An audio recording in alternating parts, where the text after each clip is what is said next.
Taste the Daily.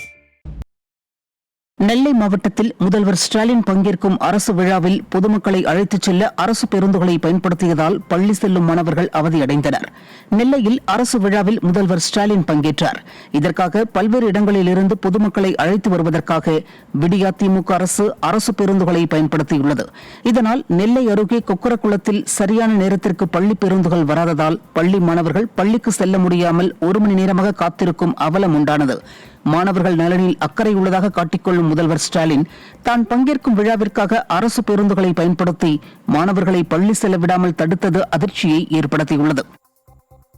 வண்டியும் இல்ல, எல்லா வண்டியும் உள்ள பார்த்து திருப்பி விட்டுருக்காங்க. நாங்க எப்படி போகனே தெரியல. இன்னைக்கு நாங்க கிட்டத்தட்ட ஒரு 1/2 மணி நேரம் 1 மணி நேரமா இருக்கும்.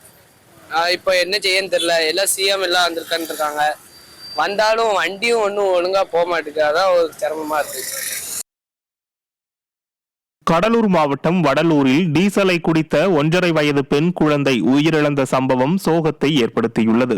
வடலூர் நரிக்குறவர் குடியிருப்பில் உள்ள வீட்டில் அடுப்பு பற்ற வைப்பதற்காக வாட்டர் பாட்டிலில் வைத்திருந்த டீசலை தண்ணீர் என நினைத்து குழந்தை குடித்துள்ளது.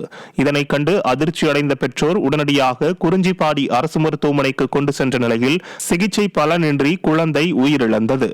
இச்சம்பவம் அப்பகுதியில் பெரும் சோகத்தை ஏற்படுத்தியுள்ளது.